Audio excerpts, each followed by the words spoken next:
அனைவருக்கும் வணக்கம். இந்த வீடியோவில் நம்ம கண்டிஷனல் ஃபார்மேட்டிங் யூஸ் பண்ணி எப்படி ஒரு ஸ்டூடெண்ட் மார்க் லிஸ்ட்டை கிரியேட் பண்ணுறது அப்படிங்கிறத பற்றி பார்க்க போகிறோம். அது மட்டும் இல்லாமல் ஃபார்ம்ஸை எப்படி இன்சர்ட் பண்ணி டேட்டா என்ட்ரி பண்ணுறது அப்படிங்கிற இந்த ரெண்டு விஷயத்தை இந்த எக்ஸல் ப்ரோக்ராம் மூலமாக நம்ம தெரிஞ்சுக்க போகிறோம்.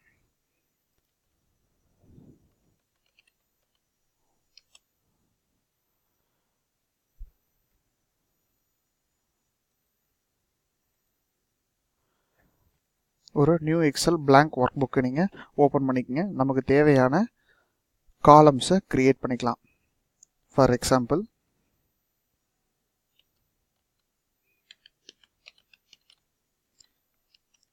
Serial number, roll number, name, என்னென்ன சப்ஜெக்ட் இருக்கோ அந்த சப்ஜெக்ட் வந்து நம்ம கொடுத்துக்கணும்.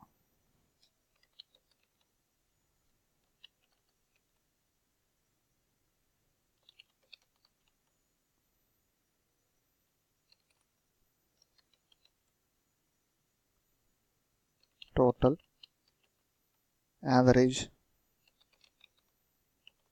grade, then result.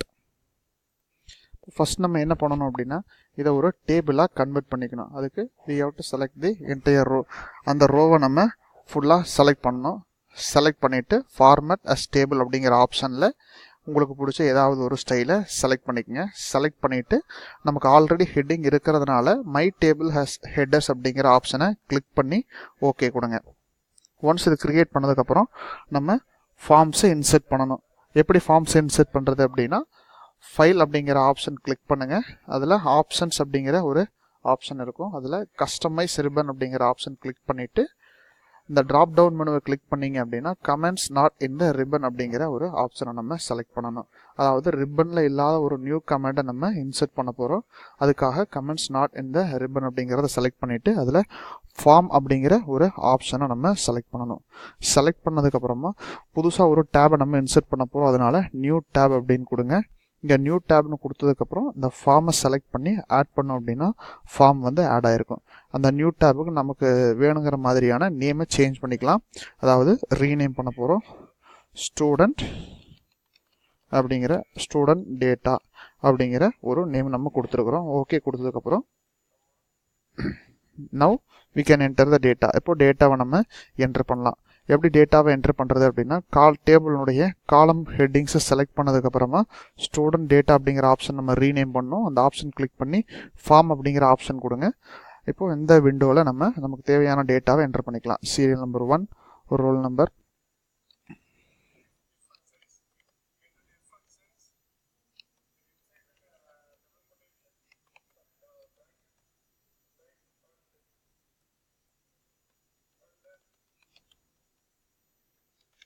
Mark enter பண்ணணும்.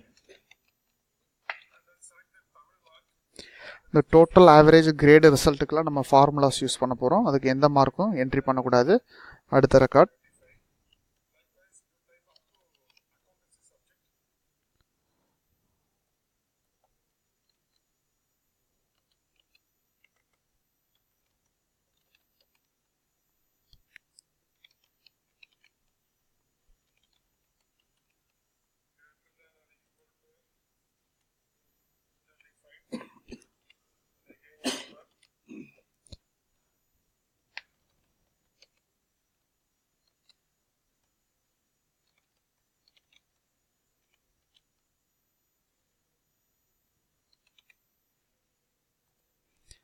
நம்ம ஒரு மினிமம் ஒரு 4 ரெக்கார்டை கிரியேட் பண்ணிக்கிறோம்.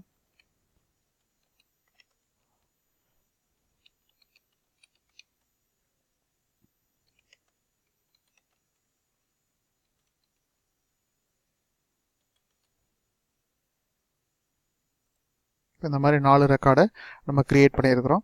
இப்போ டோட்டல் கால்குலேட் பண்ணணும் அப்படின்னா அந்த ஃபார்முலா பாரில் கிளிக் பண்ணிவிட்டு ஈக்குவல் டு ப்ரெஸ் பண்ணணும். ஈக்குவல் டு ப்ரெஸ் பண்ணதுக்கப்புறம் சம் ஃபங்க்ஷனை யூஸ் பண்ணுறோம் டோட்டல் கால்குலேட் பண்ணுறதுக்காக. ஒரு ஓப்பன் தி ப்ராக்கெட். இந்த இடத்துல நம்ம ஃபார்முலானுடைய டைப் என்ன அப்படிங்கிறத, ஃபார்முலானுடைய ஸ்ட்ரக்சர் என்ன அப்படிங்கிறத நம்ம தெரிஞ்சுக்கலாம்.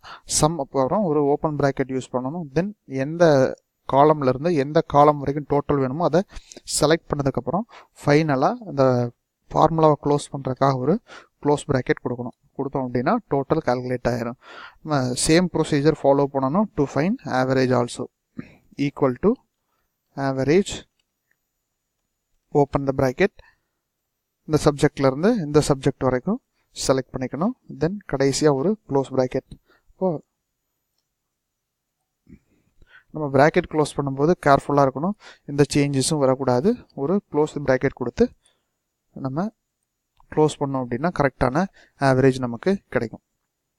தென் கிரேடு, இதே மாதிரி கிரேடு அண்டு ரிசல்ட்டு நம்ம கால்குலேட் பண்ணணும். அதுக்கு நம்ம கண்டிஷனல் ஃபார்மேட்டிங்கை யூஸ் பண்ணுறோம். இப்போ கண்டிஷனல் ஃபார்மேட்டிங் அப்படிங்கிறது இஃப் அண்டு கண்டிஷன் யூஸ் பண்ணி நம்ம ஒரு ஃபார்முலா யூஸ் பண்ணி ஆன்சருக்கு ஃபைண்ட் அவுட் பண்ணுறோம் அப்படின்னா அதுதான் கண்டிஷனல் ஃபார்மேட்டிங் அப்படின்னு சொல்கிறோம். இங்கே என்ன கண்டிஷனல் ஃபார்மேட்டிங் யூஸ் பண்ண போகிறோம் அப்படின்னா, இன்கேஸ் ஈக்குவல் டு இஃப் அப்படிங்கிற ஒரு கண்டிஷன் யூஸ் பண்ண போகிறோம். என்ன லாஜிக்கல் டெஸ்ட் அப்படின்னா ஆவரேஜை பேஸ் பண்ணி தான் அவங்க என்ன கிரேட் அப்படிங்கிறத நம்ம டிட்டர்மைன் பண்ண போகிறோம். அப்போது ஃபஸ்ட்டு நம்ம என்ன ஆவரேஜ் அப்படிங்கிறத செலக்ட் பண்ணிக்கணும். செலக்ட் பண்ணிவிட்டு greater than or equal to, அவங்களுடைய பர்சன்டேஜ் 60க்கு மேலே இருக்குது அப்படிங்கிற சுச்சுவேஷனில் அவங்களுடைய கிரேடு ஏ கிரேட் அப்படின்னு நம்ம சொல்கிறோம். அதர்வைஸ் அகெயின் என்ன பண்ணணும் அப்படின்னா, இஃப் அப்படின்னு நம்ம கண்டிஷன் யூஸ் பண்ணுறோம். அகெயின் அனதர் லாஜிக்கல் டெஸ்ட்டு, அதுவும் ஆவரேஜ் பேஸ் பண்ணி தான் இருக்குது. அதனால் if average greater than or equal to 50 அப்படின்னா அவங்களுடைய கிரேடு பின்னு சொல்கிறோம். அகெயின் இஃப் ஒரு ஓப்பன் தி பிராக்கெட், அவங்களுடைய average greater than or equal to 40 இருக்குது அப்படின்னா அவங்களுடைய கிரேடு சின்னு சொல்கிறோம். இப்போ இங்கே லாஜிக்கல் டெஸ்ட் படி வேல்யூ ட்ரூவாக இருக்குது அப்படின்னா சி, அதாவது அவங்களுடைய பர்சன்டேஜ் 40க்கு மேலே இருக்குன்னா சின்னு சொல்கிறோம். வேல்யூ ஃபால்ஸ் அப்படிங்கிற சுச்சுவேஷனில் கமா என்ன வேல்யூ அப்படிங்கிறத நம்ம மென்ஷன் பண்ணணும், அதாவது டி. இப்போ இதோட இந்த ஃபார்முலா நம்ம கம்ப்ளீட் பண்ணுறோம். அப்போ கம்ப்ளீட் பண்ணும்போது க்ளோஸ் ப்ராக்கெட் யூஸ் பண்ணணும்.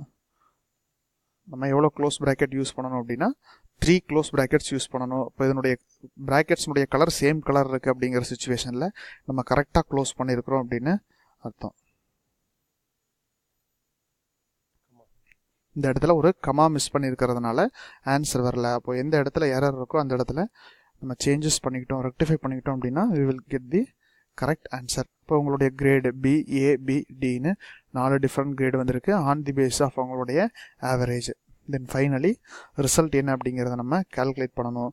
ரிசல்ட் கால்குலேட் பண்ணுறதுக்காகவும் நம்ம கண்டிஷனல் ஃபார்மேட்டிங்கை யூஸ் பண்ணுறோம். Equal to if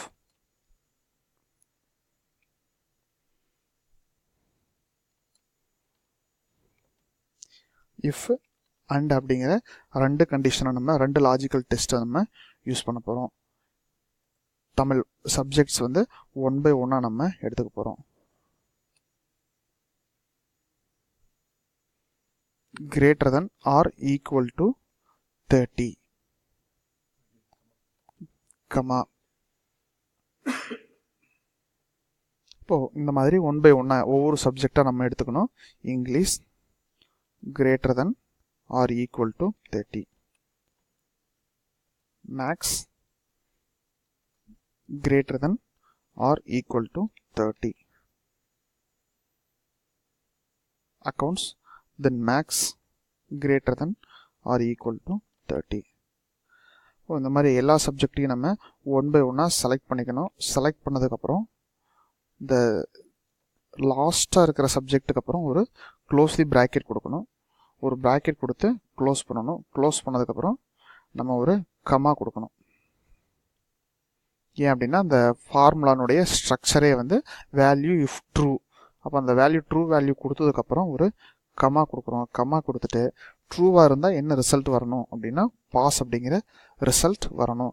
in case the value is false அப்படின்னா என்ன ரிசல்ட் வரணும் அப்படின்னா ஃபெயில் அப்படிங்கிற ரிசல்ட்டு வரணும். ஃபைனலாக ப்ராக்கெட்டை க்ளோஸ் பண்ணணும். அப்போது சிங்கிள் ப்ராக்கெட் மட்டும் க்ளோஸ் பண்ணால் போதும். ஏன் அப்படின்னா நம்ம சிங்கிள் ப்ராக்கெட் மட்டும்தான் ஓப்பன் பண்ணியிருக்கிறோம். தென் இங்கே ஓப்பன் பண்ண ப்ராக்கெட் இங்கே க்ளோஸ் ஆகிருக்கு.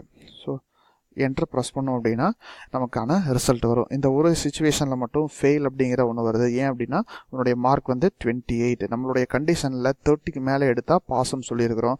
அப்போ இந்த கண்டிஷனல் ஃபார்மேட்டிங் யூஸ் பண்ணுறது மூலமாக நம்மளுடைய கண்டிஷன்ஸுக்கு தகுந்த மாதிரியான ரிசல்ட்ஸ் வந்து நம்ம கிடைக்கும்.